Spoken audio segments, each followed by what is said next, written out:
Nagkakamalay na siya, Pader. Nakikita ko nga, Lagring. Sino kaya siya? Nasaan ako? Sino kayo?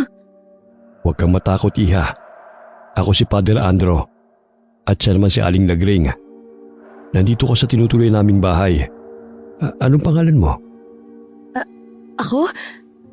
Ang pangalan ko ay parang Alona? Pader, parang hindi yata siya sigurado sa pangalan niya. Iha, sigurado ko ba na yun ang pangalan mo?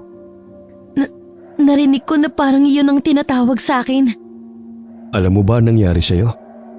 Natagpuan ka kasi naming walang malay sa sementeryo.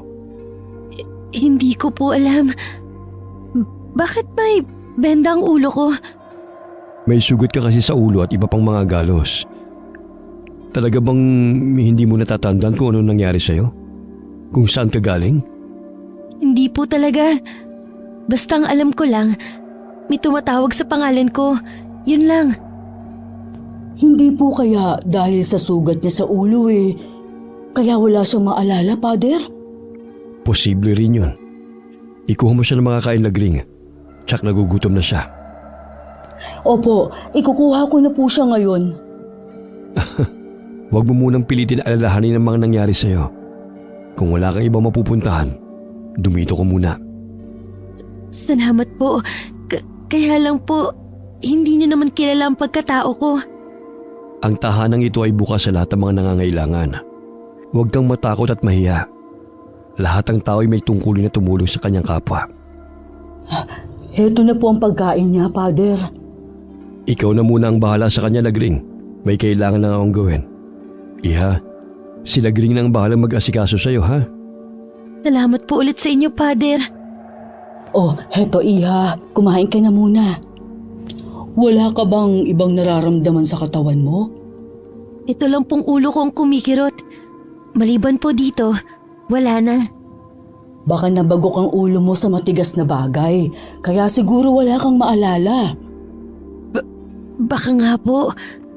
Kapag pilit ko pong iniisip, kumikirot lalo ang ulo ko. O siya, kumain ka na. Huwag mo munang pilitin ang sarili mong makaalala. Magsabi ka lang kung meron ka pang kailangan, ha? Huwag kang mahihiya. Habang kumakain, inilibot ko ang paningin ko sa paligid. May kalakihan ang silid na kinaroroonan ko. Wala ring gaanong gamit maliban sa isang tukador sa gilid. Sa totoo lang, hindi naman ako nakakaramdam ng gutom. Nahihiya lamang akong tanggihan ng mga taong kumukupkup sa akin.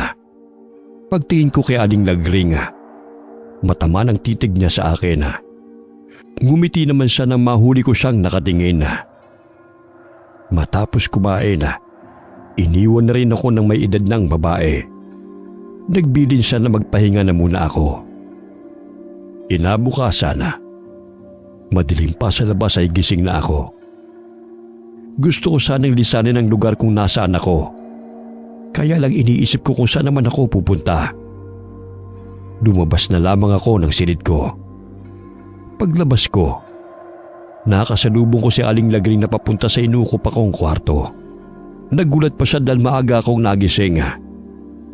Niyaya na lamang niya ako sa kusina para doon magkape.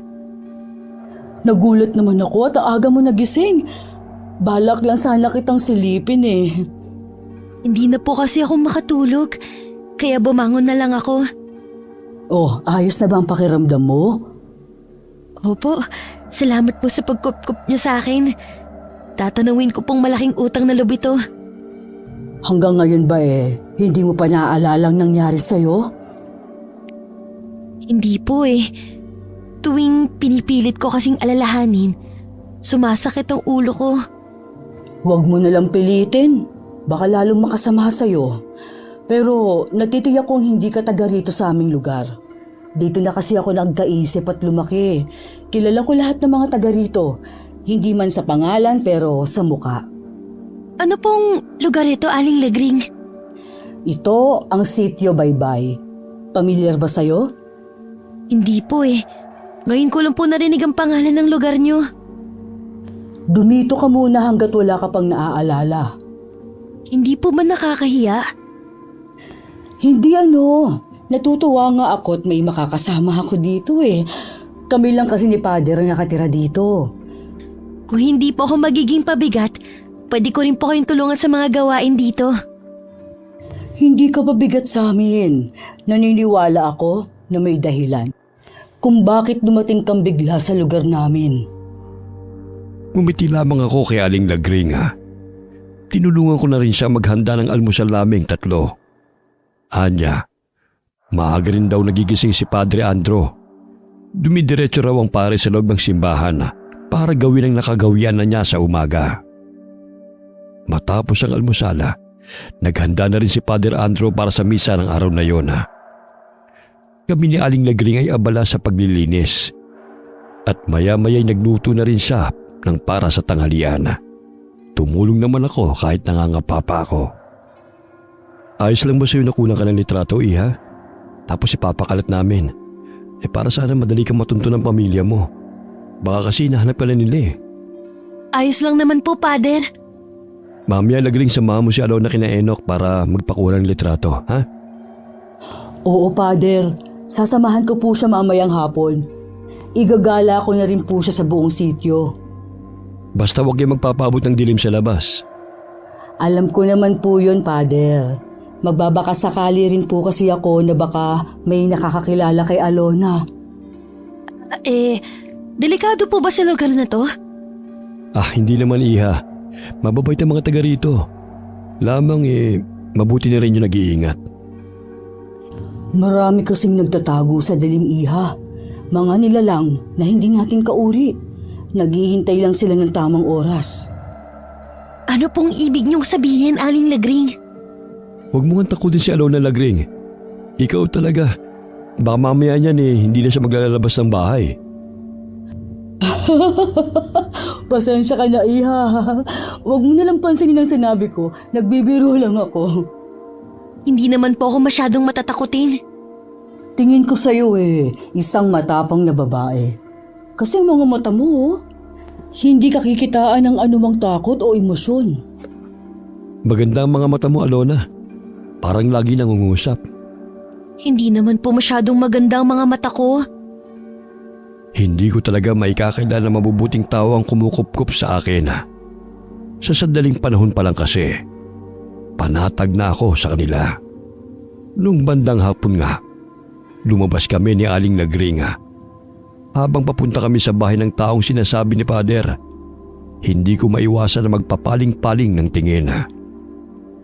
Nang dumating sa bahay ni Enoch, kinuhanan na kagad ako ng litrato. Ilang kopya rin ang ginawa nito. Ang lalaki na rin daw ang bahala sa mga yon. Nung pauwi na kami, tinuro sa akin ni Aling Lagring kung saan ako nakita ni Padre Andro. Malakas di umano ang ulan noon. Galing ang pare sa kabilang barangay para mamigay ng tulong sa mga taga-roon.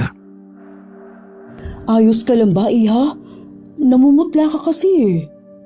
Para po kasing may naaalala ko. Isang babaeng umiiyak. Meron siyang sinasabi sa akin. Hindi ko lang maintindihan. Tapos tumatakbo ako. May humahabol sa akin. Ano pa ang naaalala mo, Iha? Wala na po, Aling Lagring. Kumikirot na naman ang ulo ko. Mabuti pa umuwi na tayo. Malapit na rin namang dumilim. Teka lang po, bundok po ba yun? Oo, isa yung bundok. Mukha lang siyang malapit kung titignan pero napakalayo niyan. Ni isa sa mga taga-sityo, wala pang nakakarating sa lugar na yan. Sabi ng mga matatanda nung araw, iba't ibang uri ng nilalang ang naninirahan sa bundok na yan. Ganun po ba? Napaka-misteryoso pala ng bundok na yan. Oo, halika na, Iha. May itatanong pa po ko, Aling Lagring. Ano yun? Napansin ko po nakakaibang titig ng mga taga rito sa akin. Akala ko po ba mababait ang mga tao dito? Yun ba? Hindi lang kasi sila sanay na makakita ng dayo dito. Huwag mo nilang silang pansinin. Opo, medyo nailang lang kasi ako sa paraan ng pagtingin nila sa akin. Sa totoo lang, unang kita ko pa lang sa'yo, Magaan ang loob ko. Kung hindi ko nga lang iniisip na may pamilyang naghahanap sa'yo, sasabihin ko na lang sana na dumito ka nilang sa amin. Magaan din pong loob ko sa inyo. Pero pakiramdam ko po hindi dapat ako nandito. Pakiwari ko po ba panganib lang ang dala ko sa kahit na sino. Nagtataka naman na napatitig na lamang sa akin si Aling Lagring dahil sa huli kong tinurana. Ilang sandali pa, hinawakan na niya ako sa braso at hinila pa uwi. Ako naman hindi maiwasan na magpalinga-linga sa paligid. Pakiramdam ko kasi may nagmamasid sa akin sa itaas ng mga puno. Pagka-uwi naging abala si Aling Lagring sa pag-aasikaso sa hapunan. Tumulong naman ako sa kanya. Nagtanong naman si Father Andrew sa naging lakad namin. Nung gabi hindi ako makatulog. Biling baliktad ako sa higaan. Nang hindi na makatiis, bumangon na lamang ako. Sumilip ako sa labas ng bintana. Sa kadiliman ng gabi, may naaninig ako na bilog at pulang ilaw. Natitiyak kong mga matayo ng isang nilalang. Kinabukasan, kahit walang tulog, maaga pa rin akong gumising para tulungan si Aling Lagring. Nauna pa nga ako sa kanya sa kusina. Naabutan na niya akong nagpapainit ng tubig. Ay, pasensya ka na iha na tanghali ako ng gising ha. Nauna ka patuloy sa akin dito. Wala po yun. Halos magkasabay lang naman po tayo Mukhang hindi ka rin nakatulog kagabi ha. Ganon din kasi ako Ewan ko ba, napakaalinsangan kagabi. Oo nga po. Hindi na nga po ako nakatiis at bumangon na lang ako. Nakakapagtaka nga. Kapag kasi maalinsangan ang panahon, madalas umuulan. Pero hindi naman umulan kagabi. Baka po nagkataon lang. Ay, siya nga pala. Mamayang 10:00, may feeding program si Father Andrew. Tulungan mo kami sa pag-aasikasa sa mga bata, ha? Oo naman po. Saan po ba magpapakain? Sa harapan lang ng simbahan. Tagal na po ba niyong ginagawa ang feeding program? Mula nang dumating si Father Andrew dito, sadyang malapit ang puso niya sa mga kapuspalad. Hindi siya tumitigil sa pagtulong sa kapwa. Minsan pa nga dumadayo pa siya sa ibang barangay. Napakabusilak po pala ng kalooban ni Father Andrew. Siguro mahal na mahal po siya ng mga taga rito. Ay oo naman. Sana nga habang buhay na siya dito at huwag nang malipat sa ibang lugar. Aling Lagring, kayo po ba? Nasaan ang pamilya niyo? Kung ang ibig mong tukuyin, kung may asawa at anak ako, wala iha. May isa akong kapatid na lalaki. Sa kabilang bayan sila nakatira kasama ng pamilya niya. Ako na lang ang naiwan na naninirahan dito sa sityo. Ganun po ba? Bakit hindi po kayo nag-asawa? Nagkaroon din naman ako ng nobyo dati. Kaya lang pinikot ng itinuring kong kaibigan. Mula nun, hindi ko na binuksan muli ang puso ko sa panibagong pag-ibig. Nakakalungkot naman po palang nangyari sa inyo. Naku, matagal ng pangyayari yun sa buhay ko. Kung hindi mo nga lang naitanong hindi ko na maaalala pa. Ang mabuti pa, bilisan na natin ang paghahanda ng almusal. Maya-maya pa papasok na yun si Padre Andrew. Ikaw na lang pala ang maghiwa ng papaya. Alam mo kasi, yan ang unang kinakain ni Padre. Sakto naman na nakahain na kami nang pumasok si Father Andrew. Gaya ng dati, nakasuot na siya ng abito. Lumabas din muna si Aling Lagring nang marinig na may tumatawag sa labas. Anito makasit ulit ang tumatawag. Yun kasi ang araw ng pagdideliver ng gatas ng Kalabaw. May ilang minuto na rin ang nakakalipas. Hindi pa rin nakakabalik si Aling Lagring. Bakas na kay Father Andrew ang pagkainip. Ayaw kasi ng pare na pinaghihintay ng matagal ang pagkain. Akmang tatayo ko para tignan si Aling Lagring nang humahangos naman na dumating siya. Pareho pa kami nagtataka sa anyo nito na larawan ng takot. Natagalan ka yata. May nangyari ba? Father, May sinabi po kasi si Tolet.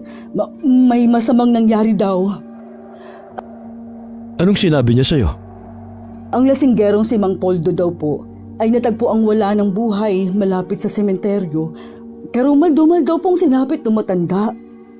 Mahabaging langit. Sino kaya may motibong gawin yun kay Mang Poldo? Kahit kilalang lasinggero siya, napakabait naman niyang tao. Wala naman siyang pinipirwisyong residente. Yun na nga po, kaya nakakagulat pong nangyari sa matanda. Malamang hindi taga-sityo ang gumawa nito sa kanya. Hindi kaya napasok na tayo ng masasamang loob ng mga adik kaya? Sabi po ni Tolet, sa itsura pa lang daw po ni Mang Poldo, hindi daw tao ang gumawa nun sa kanya. Paano daw bang pinatay si Mang Poldo? Nagkandalasog-lasog daw po ang katawan ng matanda. Nawawala na rin daw po ang mga laman loob nito. Tila baga, isang mabangis na hayop ang lumapa sa kanya. Pero Lagring, walang mabangis na hayop ang nananahan dito sa sityo. Kaya malamang ang gumawa nito kay Mang Poldo ay isang lango sa pinagbabawal na gamot. Hinala daw po ng pamilya at ibang taga rito, isang aswang daw ang may kagagawa nito kay Mang Poldo. Aswang? Totoo po ba sila? Oo, iha. Totoong mga aswang. Hindi po tayo nakakadyak sa bagay na yan. Nasaan na raw ang katawan ni Mang Poldo? Dinala na daw po sa morgue sa bayan. Pagkatapos ng feeding program, saka ako pupunta sa bahay nila. Sasama din po ako, Father. Sige, sumama ka. Alam ko na hindi maganda ang balitang dumating sa atin ngayong araw. Pero kailangan pa rin natin magpatuloy sa mga gawain natin. Umupo ka na dito, Lagring. Mag-almusal na muna tayo. Pagkatapos mag-alay ng dasal ni Father Andro, tahimik na naming sinimula ng pag-aalmusala. Pagkatapos ng umagahan na, naghanda na rin kami para sa lulutuin sa araw na yon. May 3 kababaihan pa na taga-sityo ang dumating para tumulong sa pagluluto. Bandang 10:00, inumpisahan na ang pagpapakain sa mga bata ng sityo. Pagkatapos naman ng tanghalian, lumakad na rin sina Father Andrew at Aling Lagring. Naiwan naman ako sa silid ko. Sumasakit na naman kasi ang ulo ko. Tila umiikot din ang paningin ko. Sa sandaling yun, bumabalik na ang alaala ko. Para akong nalulunod na naghahabol ng hangin. Naaalala ko na ang lahat sa akin. Ate Erlina, patawarin mo ako kung iniwan kita. Patawarin mo ako. Sa pagkaalala sa nakaraan, napahagulgol na lamang ako ng iyak. Marahil napagod na ako sa walang tigil na pag-iyak. Hindi ko na malayan na nakatulog na ako. Napabalikwas na lamang ako ng bangon at sabay sulyap sa labas ng bintana. Madilim na ng mga oras na yon. Agad kong inayos ang sarili ko at lumabas ng silid. Nagtungo ako sa kusina at nadatnan ko roon si Aling Lagring. Pasensya na po, Aling Lagring. Napahaba po ang tulog ko. Ang bala ko lang po sana umidlip lang. Ayos lang yun, iha. Buti nga, nakapagpahinga ka mabuti. Sinilip na kita kanina ang himbing ng tulog mo. Ako na lang po ang gagawa niyan. Maupo ka na lang dyan. Ako nang bahala rito. Si Padre Andrew po. Nagpaiwan pa siya. Mamaya na lang daw siya uuwi. Naiuwi na po ba yung labi ni Mang Poldo sa bahay nila? Oo. Bago ako umuwi hinatid na ng mga tauhan ng punerarya. Nakasarado nga lang ang kabaong. Hindi kasi maganda ang kondisyon ng katawan nito. Kapag po bumalik kayo doon, gusto ko po sanang sumama. Hindi ko man po personal na kilala si Mang Poldo. Gusto ko pong makirami si naiwan niyang pamilya. Sige iha, sumama ka sa akin bukas. 3 araw lang daw kasing ibuburo lang labi ng matanda at ililibing na rin kaagad. Kinabukasan nga, sumama ako kay Aling Lagring sa lamay. Kuryosidad ang makikita sa mga mata ng mga taga roon habang nakatingin sa akin. Lumapit naman ako sa may bahay ni Mang Poldo na si Aling Bebe para ipabatid ang taus-puso kong pakikiramay. Habang nakaupo, marami akong naririnig na usap-usapan tungkol sa akin. Kung saan ako galing, bakit kasama ako ni Aling Lagring, at sari-sari mga tanong tungkol sa aking pagkatao. Lahat ng yun ay malinaw kong naririnig dahil yun sa kakaibang taglay kong katangian bilang isang aswang. Hindi na namalayan ni Aling Lagring na madilim na pala. Napansin lamang niya yun nang nagsisidatingan ng mga taong nakikiramay. Nawili rin kasi ako sa pakikipagkwentuhan kaya hindi ko na malaya ng oras. Hindi naman po siguro tayo pagagalitan ni Padre Andro. Alam naman niyang galing tayo sa lamay eh. Kaya lang natatakot kasi ako. Paano kung totoong may aswang ang gumagala dito sa sityo? Paano kung tayo nang isunod? Huwag po kayong matakot. Ako pong bahala sa inyo. Poprotektahan ko po kayo. Ikaw talagang bata ka. Anong magagawa mo sa aswang? Mas malaki pa nga ang katawan ko sa iyo eh. Oh. Ang mabuti pa, bilisan na lang natin ang paglalakad. Malapit na rin naman po tayo eh. Oo nga, kahit papaano nawawala ng kaba ko sa dibdib. May tumatawag ba sa atin? Parang boses ni Padre Andro. Baka sinusundo niya tayo. Hindi po yun si Padre Andro. Yung ibon na mukhang uwak na nasa puno. Siya ang gumagaya sa boses ni Padre. Anong klaseng ibon kaya yon? Kakatakot naman. Isa po yung ek-ek. May kakayanang gayahin ng boses ng isang tao. Huwag mong sabihin, isa siyang aswang. Opo, madalas din silang ginagawang alaga ng mga aswang. Halika na, Alona. Tumakbo na tayo. Pagdating sa tinutuluyan namin, naghihintay na sa amin si Padre Andro. Umaliwalas naman ang mukha nito nang makita kami. Humingi kaagad ng paumanhin si Aling Lagring dahil gabi na kaming nakauwi. Hindi na rin namin sinabi ang nakainkwentro namin habang pauwi kami. Wala pa rin naghahanap sa akin na kapamilya at kakilala. Inakala ni Padre Andro at Aling Lagring na wala talagang naghahanap sa akin. Siguro nga ulila ka ng lubos. Kasi pinagtanong-tanong ni Padre ang litrato mo sa mga baryo na pinupuntahan niya. Pero wala talagang nakakakilala sa'yo. Ang totoo po niyan, may ilan na po akong naaalala. Totoo po na wala na akong mga magulang.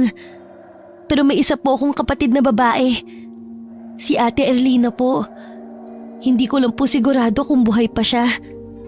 Alam mo ba kung nasaan siya ngayon? Hindi ko po alam. Nung gabing nakita niyo po ko, tumatakas kami noon. Hindi ko lang po maalala kung paano kami nagkahiwalay. Baka masasamang loob ang humahabol sa inyo. Sana naman ligtas ang kapatid mo at nakatakas katulad mo. Sana nga po. Lagi ko po siyang naiisip ko ano nang nangyari sa kanya. Isasama ko ang ate mo sa mga dasal ko. Salamat po, Aling Lagring. Napakabuti niyo po talaga. Natuwa si Padre Andro nang sabihin ko na doon na ako mananatili sa sityo. Sinabi ko rin na unti-unti nang bumabalik ang alaala ko. Nakukonsensya rin naman ako na hindi ipagtapat sa kanila na naaalala ko na ang lahat ng mga nakaraan ko. Hindi ko lang kasi alam kung paano sasabihin sa kanila ang totoo kong pagkatao. Nang sumunod na araw, muling nabalot ng takot ang buong sityo Baybaya dahil sa panibagong biktima ng pinaghihinalaang aswang. Isang dalagitan na inutusan lamang ng ama na bumili ng alak sa tindahan ang hindi na nakabalik. At kinabukasan nga, natagpuan ang katawan nito na wala ng buhay. Kapareho ang silapit niya kay Mang Poldo. Kaya malakas ang paniniwala ng mga tao roon na aswang nga ang may gawa sa dalawang biktima. Kawawa naman yung dalagita. Sinisisi nga daw nung nanay ang asawa sa sinapit ng anak nila. Kung hindi daw inutusan ang dalagita hindi daw mabibiktima ng aswang. Huwag muna tayo magbigay ng konklusyon na aswang nga ang may gawa noon. Ipaubayan na lang natin sa mga pulis ang pag-iimbestiga. Alam ko, Pader, na hindi kayo naniniwala na aswang ang may kagagawan nun sa Dalagita at kay Mang Poldo. Pero paano niyo po ipaliliwanag ang paraan ng pagkamatay nila? Naniniwala ako na hindi lamang tayong nilalang na nabubuhay sa mundong ito. Pero wala pa rin tatalo sa kapangyarihan ng Maykapal. Basta manalig lang tayo sa kanya. Opo, Pader. Siguro kailangan na magpatupad ng curfew dito sa sitio ng kapitan natin. Naku, Pader, alam niyo naman na walang pakialam ang kapitan natin sa mga tao dito sa sitio. Ewan ko ba dun? Bakit laging nananalo? Palibasa kasi, puro kamag-anak niya mga taga rito. Kakausapin ko siya mamaya. Hindi ako matatahimik kung wala man lang akong gagawin. Mas nagmamalasakit pa nga po kayo sa mga taga rito kung sino pa ang dayo. Huwag ka na maghimutok dyan, Lagring. Sige, maiwan ko na muna kayo ni Alona rito. Sige po, Pader. Mag-iingat po kayo. Huwag din po kayo magpapaabot ng gabi sa labas. Huwag ka mag-alala. May sandata akong dala. Yun ay ang pananalig ko sa Diyos. Nagagabay niya ako sa lahat ng oras. Ipinatupad nga ang curfew sa Sitio Baybay. Kailangan 6:00 pa lamang ay nasa bahay na ang mga residente. Pinaigting din ang pagpapatrolya ng mga barangay tanod. Isang gabi, habang nagpapatrolya, isang tanod ang naiwan dahil sa tawag ng kalikasan. Walang kamalay-malay ang mga kasama na yun na pala ang huling beses na makikita nilang buhay ang kasamang tanod.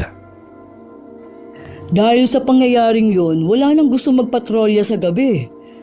Pwede naman sigurong wala nang lalabas ng bahay tuwing gabi.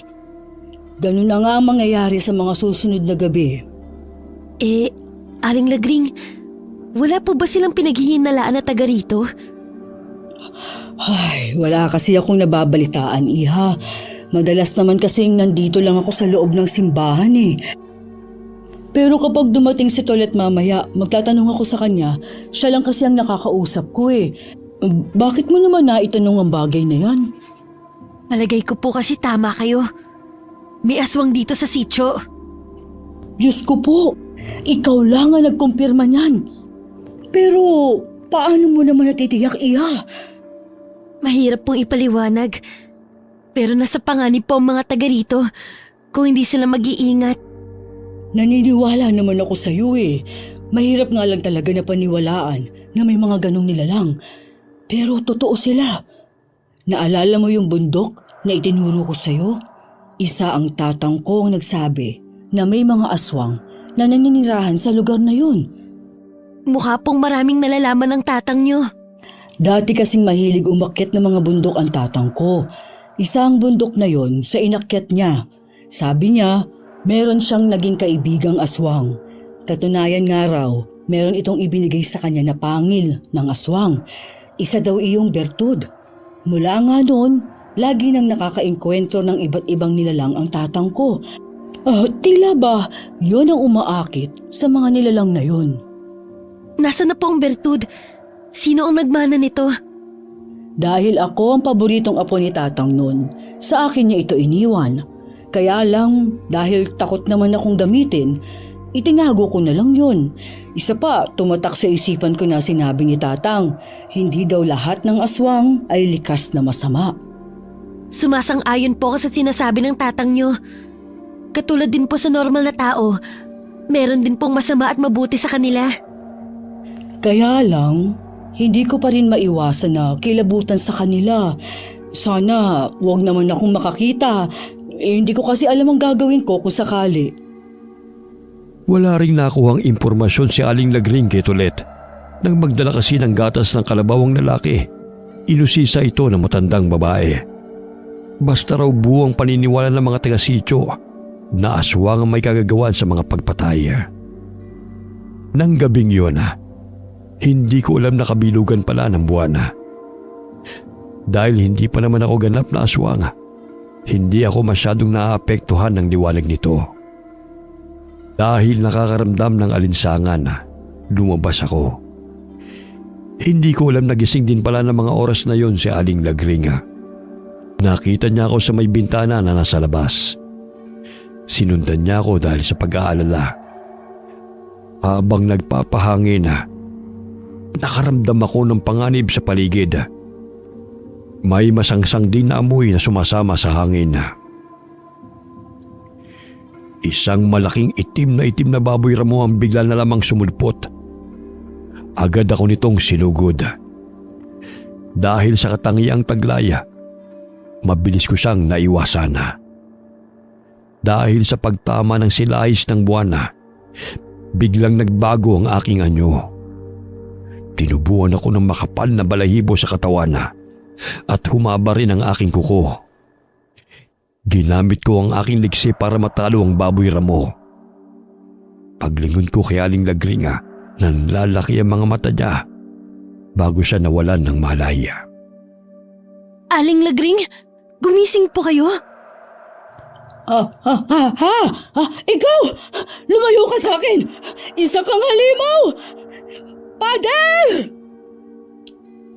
Nakikiusap po ako sa inyo. Pakinggan niyo po muna ako. Ikaw ba, Alona, ang nambibiktima sa mga taga rito? Ikaw ba ang pumatay sa Dalagita at kay Mang Poldo at maging doon sa tanod? Hindi po, Aling Lagring.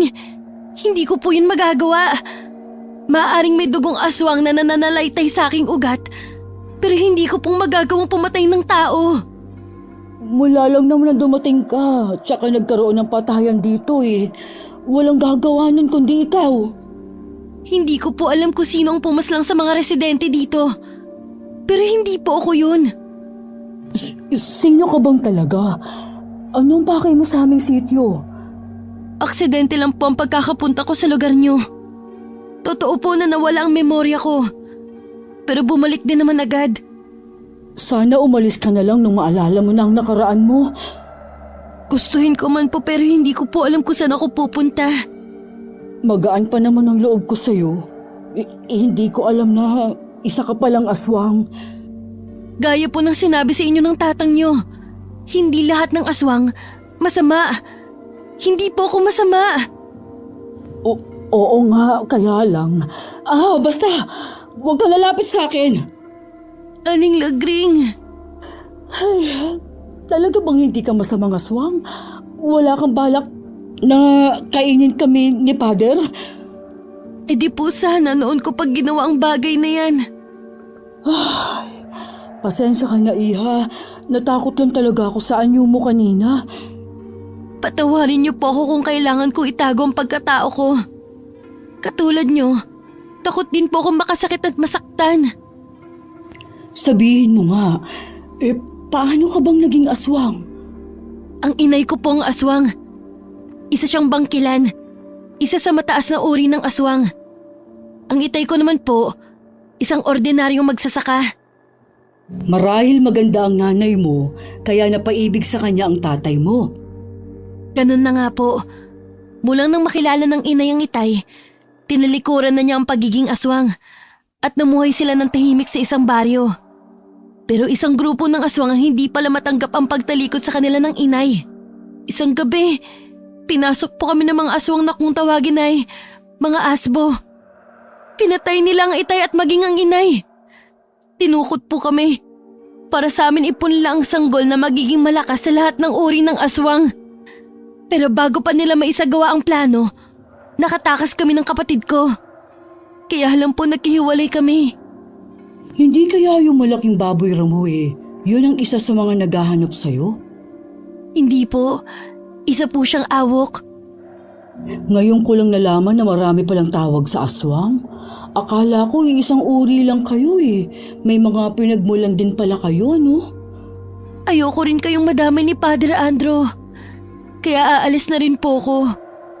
Teka lang, Iha. Huwag kang umalis. Mas delikado kapag nagpalaboy-laboy ka sa labas. Mas gusto ko na rin po yun. Kesa naman sa mapahamak kayo ng dahil sa akin. Basta, dito ka lang. Naniniwala naman ako na mabuti kang tao sa kabila ng pagiging aswang mo. Nais ko pong maging ordinaryong tao lang. Hindi ko lang po alam kung paano. Sa pagkakatanda ko sa sinabi ng tatang noon, Hanggat hindi pa raw nakakain ng laman ng tao, pwede pa daw magdamot ang pagkaaswang. Talaga po? Kahit nung nabubuhay pang itay, naghahanap na po siya ng magaling na albularyo na maaaring tumulong sa amin ng ate ko. Pero nakamatayan na nila ng inay ang bagay na yun. Huwag ka mag-alala, makakahanap din tayo ng paraan. Nawala ang tila nakadagaan sa dibdib ko dahil sa mga sinabi ni Aling Lagring. Hindi rin nagbago ang pakikitungo niya sa akin. Napansin ko lamang na medyo naging mahigpit siya sa akin.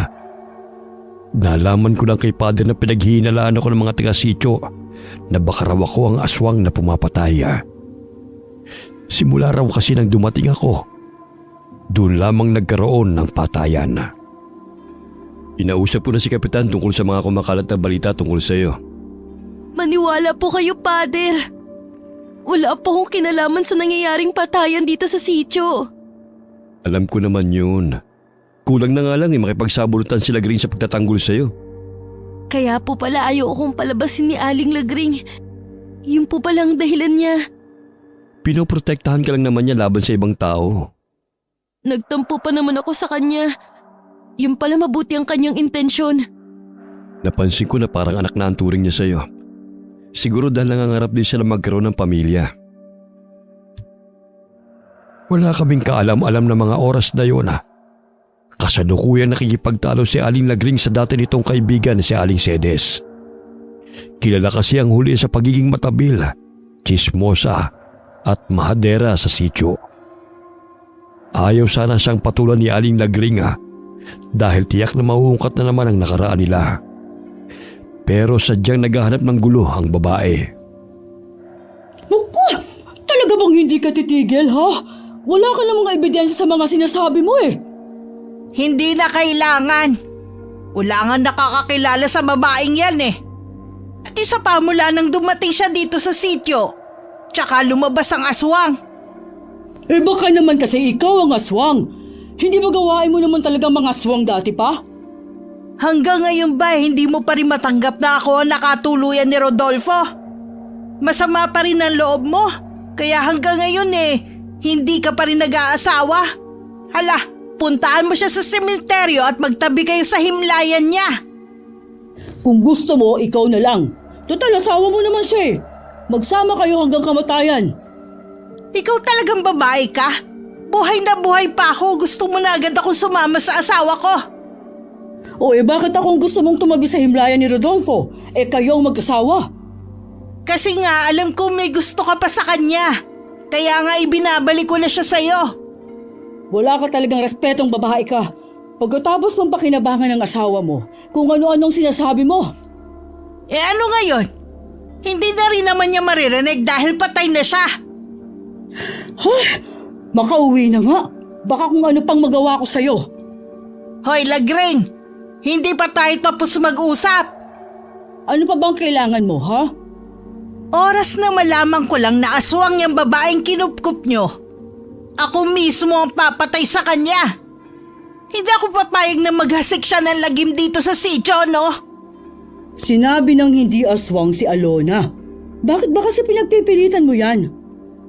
Dahil buntis ang anak ko. Oras na may masamang mangyari sa kanya, ikaw ang sisisihin ko at ang Alona na yan. Matalim na sinundan na lamang ng tingin ni Aling Lagring ang papalayong babae. Pagkatapos ay ginalaan niya ang paningin sa mga taong nakikiusoso sa nangyari. Tahimik na lamang siyang umuwi sa tinitirhan sa likod ng simbahan. Nakarating naman kay Father Andrew ang nangyari. Dahil sa tapat lamang ng simbahan yun nangyari. Ano na naman itong nakarating sa aking balita, Lagring? Hindi ba sabi ko sa iyo, huwag mo nang patulan ng taong yun? Nakakainis na kasi, Father. Ayokong tigilan ni Sedes. Naikwento ko naman sa inyo na matagal na kaming may alitan. Sana hinabaan mo na lang ang pasensya mo. Pasensya na po talaga, Father. Hindi ko na po uulitin. Dapat lang, Lagring. Tayong mga matatanda dapat ang magpapakita ng magandang huwaran. Sa tingin mo kaya, sa mga batang nakakita sa pag-aaway nyo, anong mapupulot nila? Inaamin ko naman po na nadala talaga ako ng matinding galit ko. Sana wag na itong maulit. Naniniwala ako na ikaw ang mas higit na nakakaintindi. Kaya ikaw na lamang ang umiwas. Opo, Father. Aalis muna ako ha. May pag-uusapan kasi kami ni Kapitan tungkol sa suliranin ng sityo. Mag-iingat po kayo, Father. Nang makaalis si Father Andro, tsaka ko lamang nilapitan si Aling Lagring. Tinanong ko siya kung ano nangyari. Sinabi naman niya ang totoo. Gaya ni Father, pinayuhan ko rin siya na iwasan na lamang din si Aling Sedes. Nagpasalamat din ako sa kanya dahil sa palagi niyang pagtatanggol sa akin. Meron pala akong sasabihin sa'yo, Iha. Ano po yun? Naalala ko kasi na meron magaling na albularyo na nakatira sa kabilang baryo. Matutulungan kaya niya ako? Oo naman, magtiwala ka lang. Kailan po natin siya pwedeng puntahan? Bukas na bukas din, Iha. Alanganin na kasi ngayon kung pupunta pa tayo. Sige po, Aling Lagring. Bukas na lang po. Kinakatigan pa rin tayo ng Diyos. Alam niya kasi na mabuti kang tao. Oo nga po. Kala ko po talaga wala ng pag-asa. Kinabukasan nagpaalam kami kay Father Andro. Agad naman kaming pinayagan ito. Tinahilan namin na magpapagamot lamang kami sa albularyo sa kabilang baryo. Makitid at mabato ang daan papunta sa kabilang baryo. Pero hindi naman yun ininda ni Aling Lagring. Kahit tagtag sa biyahe, matiwasay naman kaming nakarating sa bahay ng manggagamot. Sa harap ng bahay niya, merong siga. Tumawag na si Aling Lagring sa likod ng katamtamang laki ng bahay. Lumabas ang matandang lalaki na payat ang pangangatawan at puti na lahat ang buhok. Tila alam na nito ang pagdating namin. Agad niya na kaming pinapasok sa loob ng bahay. Anito baka abutan pa kami ng malakas na ulan.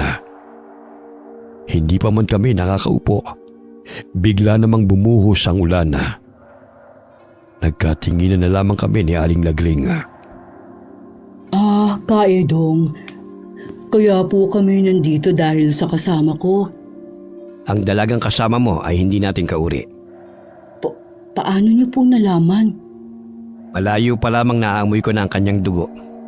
Kaedong, matutulungan niyo po ba ako? Hindi mo kailangan ng tulong, Iha. Wala namang diferensya sa'yo. Ho! Pero may dugo po ng aswang ang nananalaytay sa akin. Nais ko po maging normal na tao. Hindi ko pwedeng baguhin kung ano ka. Habang buhay nang mananatili sa iyong dugo ang isang aswang. Ang tulong na kailangan mo ay ang huwag magising ang natutulog na halimaw sa iyong katauhan. Natatakot po ko na hanggat may dugong nananalaytay sa aking ugat, maaari po akong maging ganap na aswang. Mahal mo ba ang inay mo? Oo naman po. Naging mabuti siyang ina sa amin ni Ate Erlina. Tinalikuran niya ang pagiging aswang mula nang makilala niya ang itay. Kung ganoon, hindi mo kailangan talikuran ng pagiging aswang mo. May paraan pa para hindi ka maging ganap na aswang. Una, huwag kang titikim ng laman ng tao. May mga kauri ko po naghahanap sa akin. Paano kung matagpuan nila ako? May ibibigay ako sa iyong bertud para hindi nila malaman ang kinaroroonan mo. Bertud?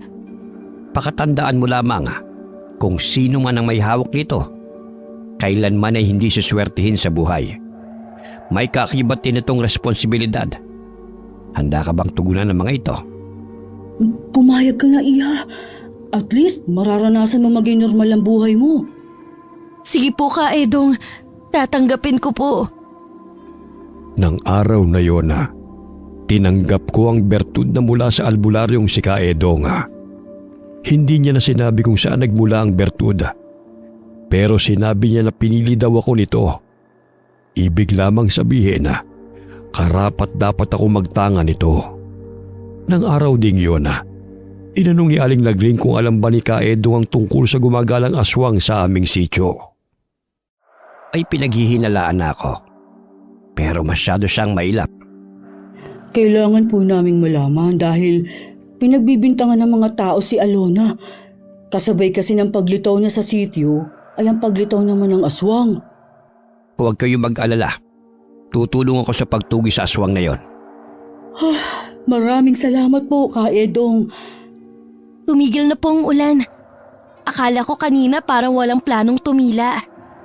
Oo nga, para bang alam na tapos na ang sadya natin kay Ka Edong. Paano po, Ka Edong? Aalis na po kami. Maraming salamat po sa oras nyo. Bukas ang bahay ko para sa inyo. Puntahan nyo lang ako kung may kailangan kayo. Opo, tutuloy na po kami. Maraming salamat po muli. Agad naman kaming nakasakay ng habal-habal. Mayroong kasing hinatid sa lugar na yon at naisakay naman kami ng pabalik na ito. Pagdating sa tapat ng simbahan, papasok na sana kami nang nilapitan kami ni Aling Cedes. Buti naman lumabas din sa lungga niya ang babaeng yan. Akala ko sa gabi lamang siya lumalabas para mambiktima. Lubayan mo na si Alona. Wala naman siyang ginagawa sa'yo. Alam nga naman nahintayin ko pa siya na may gawin sa akin masama. Wala siyang gagawin sa iyo na masama dahil mali ang iniisip mo sa kanya. Huwag mo ngang pagtakpan ng babaeng yan, Lagring. Baka pagsisiyan ninyo ni Father ang pagkupkup sa babaeng yan. Isa lang naman ang pinagsisisihan ko ng labis. Yun na yung maging kaibigan ka, Cedes. Ako din naman, nagsisisi din na kinaibigan kita noon. Siya nga. Ikaw po talaga ang may ganang magsalita ng ganyan? Tama na pong pagtatalo nyo. Nasa harapan po tayo ng simbahan. Nagsasalita ka pala. Akala ko pipi ka eh. Isa pang pang-iinsulto, Cedes. Makakatikim ka na sa akin. Minsan mo na akong naging kaibigan. Kabisado mo kung gaano kaiksi ang pasensya ko. Mas gusto mo talagang protektahan ng dayo na to kaysa sa mga kabaryo mo? Sige, aalis na ako. Baka mamaya kung ano pa ang gawin ng babaeng yan sa akin. Takot din palang makatikim. Pinagtitinginan na po tayo ng mga tao. Mabuti pa pong pumasok na tayo ng bahay. Nang mapag-isa ako sa silid ko, naisip ko ang mga sinabi ni Ka Edong sa akin. Sumagi rin sa aking isipan ang mga magulang ko. Lalo na si inay na sa kabila ng pagiging aswang, pinili niya na hindi kumain ng laman ng tao. Alam ko na magagawa ko rin yun. Habang tulog na ang lahat, muling umatake ang aswang. Muntik na nitong mabiktima ang anak na bunso ni Aling Cedes. 7 buwang buntis ang anak niya. Mabuti na lamang nagising ang babae dahil sa napakaalinsangan ng panahon. Kinabukasan, maagang sumugod si Aling Cedes sa bahay sa likod ng simbahan. Si Father Andrew ang nakaharap ng babae. Ang aga niyo naman yatang nang bubulahaw, Aling Cedes. Ilabas mo ang babaeng yan! Huwag niyo siyang itago! Alagad kayo ng simbahan pero tinatago ninyo ang kampo ng dilim! Huminahon po kayo, Aling Cedes. Irespeto niyo naman ang tahanan ng Diyos. Ilabas niyo si Alona! Kung gusto niyo tumigil ako sa pag-e-eskandalo rito! Hindi ko ilalabas si Alona kahit na anong mangyari. Umuwi na po muna kayo. Tsaka na lamang kayo bumalik kapag kalmado na kayo. Hindi ako aalis dito, Father! Ilabas niyo ang babaeng yun! Hindi niyo ba alam na muntik na niya mabiktima ang anak ko? Hanggang ngayon po ba'y naniniwala pa rin kayo na si Alona ang aswang? Sigurado po ako, Father! Kaya huwag niyo na siyang pagtakpan pa! Mahiya naman kayo sa mga residente ng sitio! Hindi ko po ilalabas si Alona kahit na anong mangyari. Pananagutan ko siya. Alona! Lumabas ka riyan! Humarap kang aswang ka! Huwag kang magtago riyan! Nakikiusap po ako sa inyo na umalis na kayo. Kung hindi ninyo ilalabas ang babaeng yan, pati kayo madadamay, Father! Huwag nyo nang hintayin pa na buong residente ng sitio ang magalit sa inyo! Tumigil lamang sa pagwawala si Aling Cedes nang dumating na ang mga barangay tanod. Mahinaw naman siyang sumama sa mga yon. Nang mga oras na nagwawala si Aling Cedes, pinipigilan ko si Aling Lagring na lumabas. Kabilin-bilinan kasi ni Father na huwag kong hahayaan na lumabas ang babae. Dahil tiyak na magpapangabot ang dalawa. Mas malaking gulo pa ang pwedeng mangyari. Tahimik na po sa labas. Umalas na siguro si Aling Cedes. Kung hindi pa talaga siya aalis, makakatikim na siya sa akin. Ano naman kayang dahilan niya para magpunta dito? Mahilig talaga sa gulong babaeng yun, kahit noon pa. Hayan na pala si Father Andrew. Father, ano po ang dahilan kung bakit sumugod dito si Cedes? Muntik na raw mabiktima ng aswang ang anak niyang buntis kagabi. Ha? Kaya ba siya nandito dahil pinagbibintangan na naman niya si Alona? Pinaliwanagan ko na siya. Pero sadyang sarado ang isip niya sa paliwanag. Pasensya na kayo, Father Andrew, kung pati kayo nadadamay. Wala ka namang kasalanan, Iha. Hanggat darito ka sa poder ko, hindi kita pababayaan. Tama si Father. Kaya huwag kang mag-alala. Kami ang bahala sa'yo. Pumasok bigla sa isip ko kung umalis na lang kaya ako nang hindi nagpapaalam sa kanila. Ayoko lang kasi silang madamay sa galit sa akin ng mga tao. Malaki ang utang na loob ko sa kanila. Sa ganung paraan lamang ako makakaganti sa kanila. Ang ilayo sila sa kapahamakan. Noong gabing yun, bumangon ako para lisanin ang bahay na ito na ilang buwan ko rin naging tahanan. Tiyak na hindi ko sila makakalimutan. Lalo na si Aling Lagring na buong puso kong tinanggap. Pagbukas ko ng pinto, hindi ko akalain na bubungad sa akin si Aling Lagring. Saan ka pupunta sa ganitong oras, Iha? Hayaan niyo na lang po ako, Aling Lagring. Magpapakalayo na lang po ako para hindi na kayo madamay pa. Ay, Iha. Delikado sa'yo. Kung mapapalaboy-laboy ka. Paano naman po kayo kung mananatili ako dito?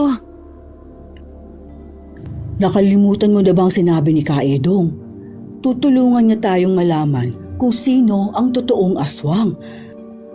Hindi ko na po alam ang gagawin ko. Naguguluhan na ako. Kung haalis ka, lalo ka lang nilang pagdududahan. Yun kasi ang gusto ni Cedes na yon. Ang umalis ka dito sa sityo. Sige po, hindi na ako aalis. Ay, salamat naman. Kung hindi ka pa makatulog, mabuti pa magkwentuhan muna tayo. Baka po hindi kayo sanay magpuyat. Ano yun? Amoy, nasusunog! Ano ka mo? Titignan ko po kung may nasusunog. Parang nanggagaling sa kusina. Nang lumabas nga ako sa may kusina, may maliit na bahagi na ang nasusunog. May nag-iwan ng sulo sa tapat mismo ng bintana sa labas, kung saan kahoy ang pagkakayari. Tila mayroong gustong sumunog sa bahay na tinutuluyan namin. Mabuti na lamang mabilis namin itong naapula ni Aling Lagring. Nagising na rin ng mga sandaling yun si Father Andrew. Salamat naman, walang masamang nangyari sa ating lahat. Mabuti na lamang po at gising kami ni Alona. Bakit nga pala gising pa kayo ng ganitong oras? Pareho po kami hindi makatulog. Nag-uusap po kami nang biglang nakaamoy si Alona na tila nasusunog. Salamat sa iyo, Iha. Iniligtas mo kami sa malaking kapahamakan. Maging ang bahay na ito at simbahan. Wala po yun, Father. Pero sino po kaya ang gagawa nito? Mukha po kasing sinadya na sunugin ang bahay na to. Sino pa ba ang gagawa nito kundi si Cedes? Wala namang ibang may motibo eh. Hindi tama na pagbintangan mo ang isang tao na walang sapat na ebidensya, Lagring. Natitiyak ko po na siya lang ang gagawa nito, wala nang iba. Ganon din po ang hinala ko, Father. Niiwan po sa ere ang amoy niya.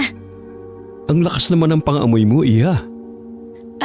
Ang ibig ko pong sabihin yung gamit niyo pong pabango ay naaamoy ko. Matapang po talaga ang pabango ng babaeng yun. Kahit malayo pa, alam mo na agad, napaparating na siya. Ganun ba? Magkaganon man, hindi sapat na ebidensya yon. Pupuntahan ko si Kapitan mamaya kapag lumiwanag na. Maiwan ko muna kayo, ha? May kailangan lang akong gawin sa harap ng altar. Sige po, Father. Tsak na magdadasal si Father Andrew. Ano pong gagawin natin? Ipaubaya na lang natin kay Pader ang pagsasampa ng reklamo. Ay, hindi na rin ako makakatulog nito. Tara na lang sa kusina. May misa nga pala ngayon. Nang araw na yon, konti lamang ang dumalo sa misa sa pagtataka ni Father Andro. Kita sa mukha ng pare ang lungkot. Dahil konti na nga lang ang populasyon sa lugar, nabawasan pa ang maninimba. Alam naman namin ni Aling Lagring kung ano ang dahilan. Hindi ko tuloy maiwasan na makaramdam ng inis kay Aling Cedes. Kahit sabihin na nagsisimba halos lahat ng mga tao dito sa sityo, mahina pa rin ang kanilang pananampalataya. Dahil kaunting sulsul lang ng isang tao, naniniwala na agad sila. Hindi rin po natin sila masisisi. Nangingibabaw sa kanila ang takot. Sana lang kasi mas lalo silang kumapit sa Panginoon sa panahon ngayon. Puntahan kaya natin si Kaedong. Ako na lang, Iha. Huwag ka na munang maglalabas ng bahay. Baka mamaya, nakaabang na sa'yo ang babaeng yun. Sige po, mag-iingat lang kayo. Nang umalis si Aling Lagring, ako na lamang ang naiwan sa bahay. Nilinisan ko na lamang ang kapilya para hindi ako mainip sa paghihintay. Nagulat pa ako nang bigla na lamang lumitaw si Aling Cedes. Matalim ang titig niya sa akin at dahan-dahang lumalapit. Inaasahan ko na ang balak niyang gawin, kaya agad kong napigilan ang braso niya. Bagya ko pa yung pinilipit na ikinangiwi ng matandang babae. Bitiwan mo ang braso ko, halimaw ka! Kung halimaw nga ako, sana kanina pa kayo bumulagta sa sahig? Sinabi ng bitiwan mo ang braso ko! Hayan na ho! Pagbabayaran mo ang ginawa mo sa anak ko! Wala po akong ginagawang masama sa anak nyo. O kahit kanino man. Inosente po ako sa binibintang nyo. Sinungaling! Malalaman din namin ang totoo. Hindi habang buhay may tatago mo ang sekreto mo. Kung tutuusin nga po, kayo ang may malaking kasalanan sa amin. Gusto nyo sunugin ang bahay na tinitirhan namin. Hindi nyo ba naiisip na baka pati itong simbahan madamay dahil sa masama nyong balak? Wala akong pakialam. Ang importante sa akin, mawala ka sa lugar namin. Isa kang salot! Wala pa naman po kayong napapatunayan. Pero galit na kayo sa akin. Hindi na kailangan ng katibayan. Sapat na mula nang dumating ka rito. Sunod-sunod na ang naganap na patayan. Ikaw lang naman ang dayo sa lugar namin eh. Hindi ko na po aaksayahin ang oras ko sa pakikipagtalo sa taong saradong isip. Saan ka pupunta ha? Kinakausap pa kita, babae. Bumalik ka rito. Bastos talaga. Sa kaya napulot nila Gring ang babaeng yun. Hindi ko na lamang pinansin ang pagtawag sa akin ni Aling Cedes. Hindi ko na rin dinibdib ang mga binitiwan niyang mga salita. Balang araw, mapapatunayan ko rin na hindi ako ang aswang na pumapatay sa sityo. Napagbibintangan lamang ako dahil ako ang dayo sa lugar. Nang mga oras na yon, kasalukuyan pa rin nag-uusap si Kaedong at Aling Lagring. Naaawa na kasi ako kay Alona. Gusto na nga niyang magpakalayo-layo para hindi na kami madamay pa. Naiintindihan kita, Lagring. Huwag ka mag-alala. Mamayang gabi, tutugisin ko ang totoong aswang. Maaari po bang malaman kung sino ang taong yun? Malapit sa iyo at sa mga taga-sityo ang taong yon. Ibig po bang sabihin taga-sityo din ang aswang? Oo, ganun na nga. Sabihin niyo na po kung sino. Walang iba kundi si Tulet, ang naglarasyon ng gata sa buong sityo. Sigurado po kayo? Pero paano po nangyari yun?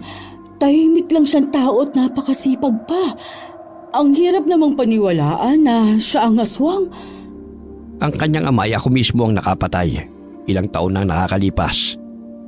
May nakapagsabi nga sa akin na may naiwan siyang anak. Baka naisalin sa kanya ang pagkaaswang ng kanyang ama. Bakit ngayon lang po siya ng biktima? Maaaring ginagawa na niya sa ibang lugar. Dahil meron ding nakakarating sa akin na balita tungkol sa mga napapaslang sa karumal-dumal na paraan. Alam ko po ang bahay niya. Sasamahan ko kayo ngayon doon. O sige, gusto ko rin siya makausap muna. Hindi ako basta-basta pumapatay ng aswang. Gusto ko munang malaman ang kanyang saloobin. Tinungo nga nila ang bahay ni Toleds na malapit sa dating palayan. Malayo pa lamang. Naaamoy na nila ang masangsang na amoy na nagmumula sa kubo. Lalong umalingasaw ang amoy nang buksan nila ang pinto. Maraming bangaw ang nagliliparan. Nang pinasok nila ang loob, puro tambak ng basura ang naroon. May mga damit na may mansa ng dugo na nilalangaw. Lumabas si Kaedong sa likod ng kubo. May isang hukay doon at mas matapang ang amoy. Pinaliligiran din ng napakaraming bangaw. Sa hukay ay naroon ang mga buto ng mga hayop o malamang pati buto ng tao. Kumpirmado na ngang si Tolet ang aswang. Nasaan kaya siya? Tiyak na nasa paligid lang yon. Malakas ang pangamoy niya. Paano niyo po siya makakausap kung nagtatago siya? Isa lang ang ibig sabihin nun. Hindi niya kayang talikuran ng pagiging aswang. Kailangan niyang mawala para matapos na rin ang kanyang paghahasik ng lagim dito sa sityo. Akala ko naman, napakabait niya. Kaya pala, tuwing magdadala siya ng gatas, hindi siya makatingin ng diretso sa akin. Yung pala, meron siyang tinatagong sikreto. Hindi ko rin siya nakitang nagsisimba. Umalis na tayo. Pabalik na lamang ako mamayang gabi dito. Nagpalinga-linga pa si Aling Lagring sa paligid bago sumunod kay Kaedong na nauna nang humakbang paalis sa lugar. Gaya ng sinabi ng albularyo na nagtatago lamang si Tolet. Lumabas lamang ang lalaki sa pinagkukumblihan niya nang makalis na sila. Pagkasama pa sina Aling Lagring at Kaedong nang makasalubong nila si Aling Sedes. Nagulat pa ang babae nang makilala ang albularyo. Bakit kayo magkasama? Sa inyo sana kami pupunta. Mabuti at nakasalubong ka na namin. Bakit nyo naman ako pupuntahan? Para si Kaedong mismo ang magsasabi sa'yo na hindi si Alon ang aswang na nambibiktima sa mga taga rito. Tigilan mo na ang pangugulo mo sa dalagang yon. Dahil sa ginagawa mo, nagdudulot ka lamang ng takot sa kanya. Kung wala naman siyang tinatago, bakit siya matatakot? Kahit sino naman ay matatakot sa mga ginagawa mo. Tama ba naman na sunugin mong tinitirhan namin? Bakit kasi hindi nyo papaalisin ang salot na babaeng yon? Ikaw ang salot, Sedes. Mula noon, gusto mo lagi may away at gulo. Kahit hindi ka naman inaano, ang hilig mong gumawa ng issue. Mapag-usapan ka lang. Hindi totoo yan! Anong hindi? Kilala na kita noon pa. Ngayon naman, si Alon ang ginugulo mo. Dahil ba akong kumupkup sa kanya? Dinamay mo pa talaga siya sa galit mo sa akin? Tama na pagtatalo nyo. Ikaw, Sedes, tigilan mo na si Alona. Ipaubaya mo na sa akin ang paghuli sa totoong aswang.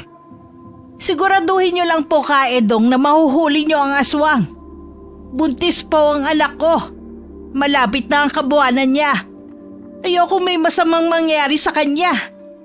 Samahan mo ako sa inyo. Gusto ko rin masuri ang anak mo. Umuwi ka na rin sa inyo, Lagring. Tumangulang si Aling Lagring nang nakalayo na ang dalawa. Tsaka lang siya humakbang pauwi. Nasa silid naman ako at naghihintay. Kanina pa masama ang pakiramdam ko. Tila nag-aapoy ang aking pakiramdam. Nang kumatok si Aling Lagring, hindi ko pinalata sa kanya ang sama ng nararamdaman ko. Kumusta po ang lakad nyo?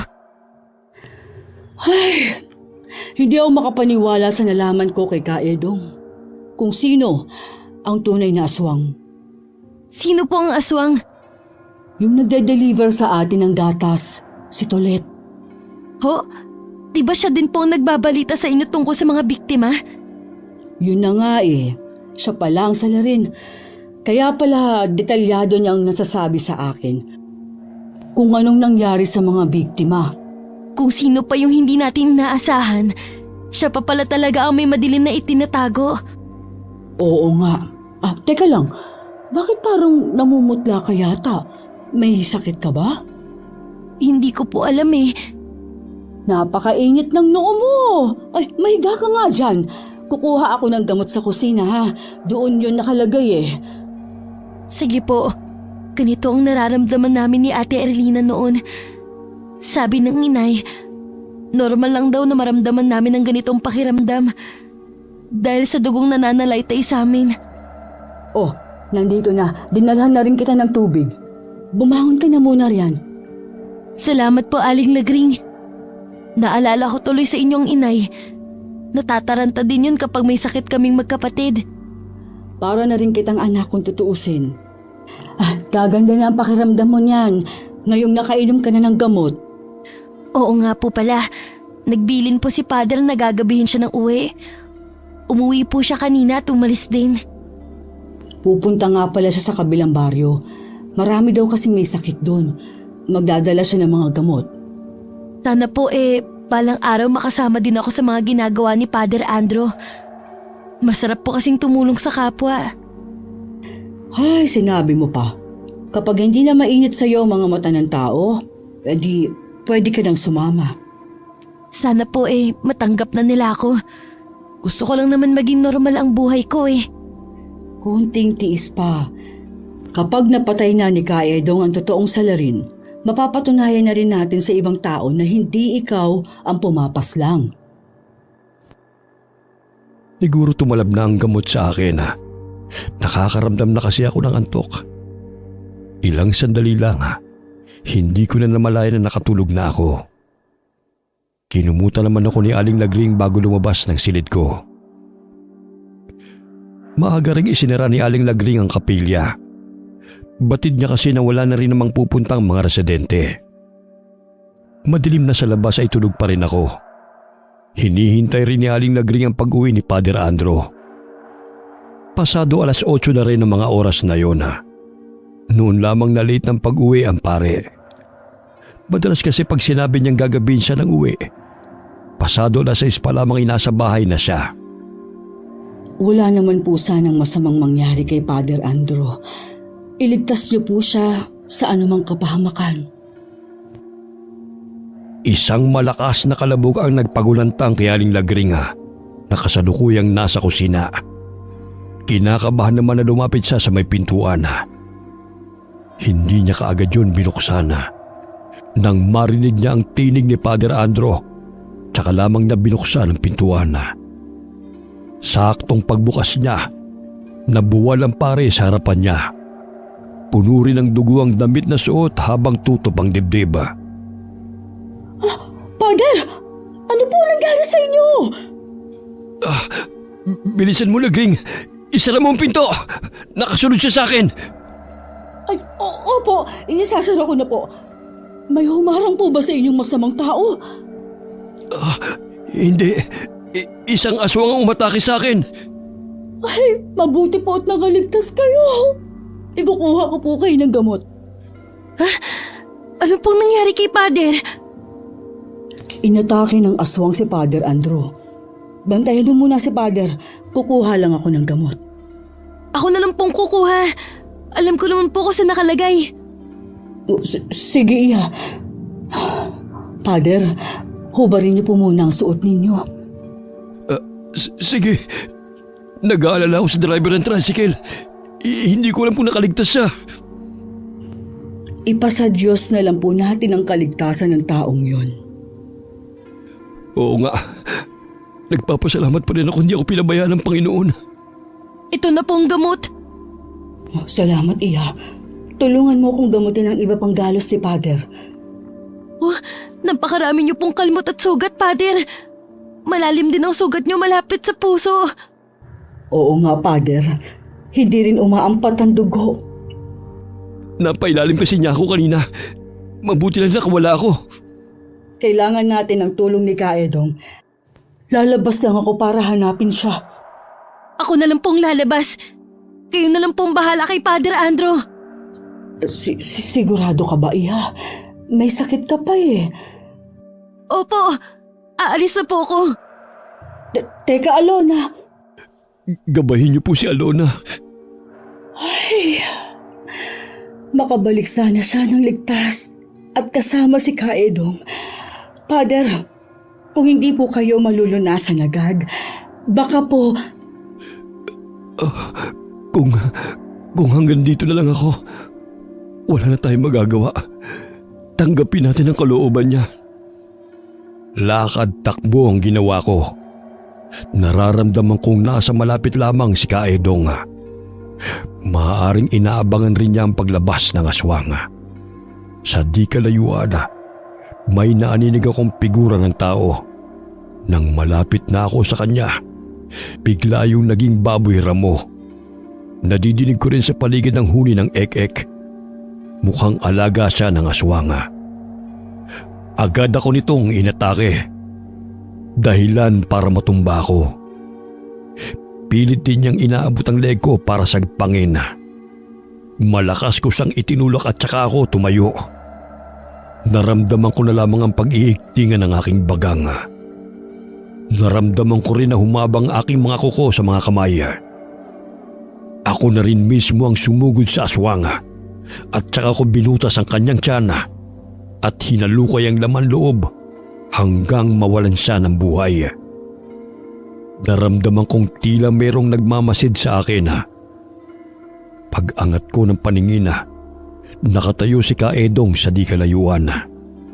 Blanko ang ekspresyon sa mukha niya. Bigla naman akong nakaramdam ng takot. Hindi ko po sinasadya. Bigla niyo po akong inatake. Nagawa mo siyang paslangin. Matatahimik na rin ang sityo na ito. Pero, napatay ko po siya. Ayoko pong may makaalam ng ginawa ko. Huwag kang matakot, Iha. Ako nang bahala sa kanya. Bakit ka nga pala nasa labas ng ganitong oras? Hinahanap ko po kayo. Si Father Andrew po ay malala ang sugat niya. Kailangan niyo po siyang gamutin. Tayo na kung ganon. Aswang bang may gawa ng mga sugat niya? Opo. Nakasalubong ko nga ang driver ni Father. Sugatan din siya pero ligtas na. Hindi siya sigurado kung nakaligtas ang paring pasahero niya. Malalim pong sugat niya malapit sa puso. Meron din po siyang mga kalmot sa iba't ibang parte ng katawan niya. Malapit na tayo. Magagamot ko na siya. Huwag ka na mag-alala pa. Pagdating nga namin ay wala nang malay si Father Andrew. Umiyak naman sa labis na pag-aalala si Aling Lagring. Pagkakita sa amin, agad na umaliwalas ang kanyang mukha. Salamat naman po, dumating na kayo. Nawalan po ng malay si Father Andrew. Ako na ang bahala sa kanya. Anong nangyari sa'yo, Iha? Bakit puno ka ng dugo? Nakasalubong ko po ang aswang. Bigla niya akong inatake. Nasaktan ka ba? May sugat ka rin ba? Wala po pero patay na po ang aswang. Ha? Patay na si Tolet? Sinong nakapatay sa kanya? Ako ang nakapaslang kay Tolet. Sakto lang ang pagdating ko para hindi niya masaktan si Alona. Ay, mabuti naman. At walang masamang nangyari sa'yo. Oo nga po. Tumigil na sa pagdurugo ang sugat ni Father Andrew. Matatagalan nga lang bago maghilom ang mga sugat niya. Kailangan ko pa rin siyang obserbahan. Ang importante, ligtas na si Father Andrew. Maiwan ko na muna kayo, ha? Kukuha lang ako ng maiinom natin. Kailangan rin kitang obserbahan, Iya. Napansin ko kanina, kapag nagagalit ka, hindi mo kayang kontrolin ang sarili mo. Parang nawala po ako sa sarili kanina. Salamat nga po pala. Hindi niyo sinabi kay Aling Lagring ang totoong nangyari. Uminom po muna tayo ng mainit na kape. Tsak naman na hindi na tayo nito makakatulog. Isang linggong inobserba ng albularyo si Father Andrew. May mga gabi kasing inaapoy ng lagnat ang pare. Nananariwa din ang sugat niya kapag hindi natatapalan ng halamang gamot. Nang araw na yon, nasa labas kami ni Aling Lagring. Iniwanan muna namin si Father Andrew kay Kaedong. Ay, sa wakas. Tapos na rin ang suliranin ng sityo natin. Pero hindi ko rin maiwasan na malungkot sa sinapit ni Tolet. Oo nga po. Ngayon ko lang din nakitang maaliwalas ang panahon. Ibig sabihin lang nun, wala nang unos ang darating sa ating lugar. May isang hiling pa sana ako. Umaasa pa rin ako na sana magkita pa kami ng kapatid ko. Huwag kang mawawala ng pag-asa, Iha. Manalig ka lang na ibibigay niya ang hinihiling mo. Opo, hindi po ako nawawala ng pag-asa. Parating po si Aling Cedes. Ha? Ano na naman kaya ang kailangan ng babaeng ito? Magandang umaga sa inyo. Anong kinaganda na umaga nandito ka na naman. Kung manggugulo ka lang, Hindi ako manggugulo sa inyo. Kaya ako naparito para humingi sa inyo ng kapatawaran. Lalo na sa iyo, Alona. Pinagbintangan kitang aswang. totoo ba yan, Cedes? Anong nakain mo? Wala, Lagring. Marami lang ako napagtanto na kasalanan ko sa inyo. Siguro naman hindi pa huli para maging magkaibigan muli tayo. Ikaw lang naman tong mahilig makipag-away sa akin Ikaw na nga itong may kasalanan sa akin. Patawarin mo na sana ako, Lagring. Matatanda na naman tayo Hindi maganda kung makikita ng ibang kabataan na nag-aaway tayo kahit saan tayo magpangita. Nakakapagod na rin naman talagang laging may kaaway Sige na nga. Pinapatawad na kita sa lahat ng mga ginawa mo sa akin. Patawarin mo rin ako ha, kung may masakit man akong nasabi sa'yo. Ang gaan na ng pakiramdam ko. Nawala na yung bigat. Ganon din ako. Bakit ba kasi kailangan pa nating patagalin pwede naman pala tayo magbati. Alona. Sana mapatawad mo rin ako sa mga nasabi at nagawa ko sa'yo. Muntik pa kitang saktan sa loob pa man din ng simbahan. Wala na po yun sa akin. Hindi naman po ako nagtatanim ng galit sa kapwa ko. Ngayong magkakabati na tayo, iimbitahan ko sana kayo sa kaarawan ko. Sana makapunta kayong 3 kasama si Father Andro. Umasa ka na makakarating kami. Tsak naman na magaling na nun si Father Andro. Nabalitaan ko nga nangyari sa kanya. Mabuti na lang nakaligtas siya. Hindi niya pa kasi oras. Marami pang nangangailangan ng tulong niya.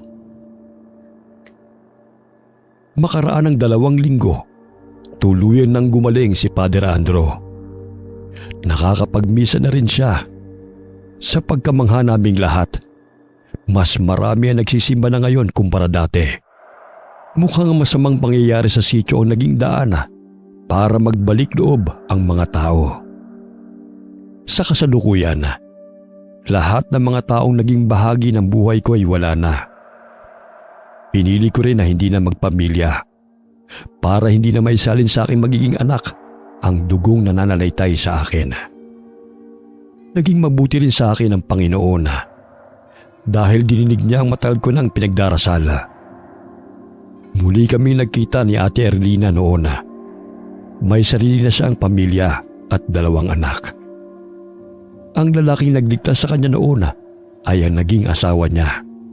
Buong puso siyang tinanggap ng lalaki sa kabila ng pagiging aswang niya. Kasalukuyan silang naninirahan malayo sa karamihan. Ako naman, may isang ampon na babae. Kinupkup ko siya ng 10 taong gulang pa lamang siya. Isa siyang batang palaboy na wala ng mga magulang. Dama ko ang pagmamahal niya sa akin na parang tunay na ina. At ganun din naman ako sa kanya. Pinili ko na ilihim sa kanya ang tunay kong pagkatao. Dadalhin ko ito hanggang sa huling hininga ko. Wakas. Nagkakamalay na siya, Father.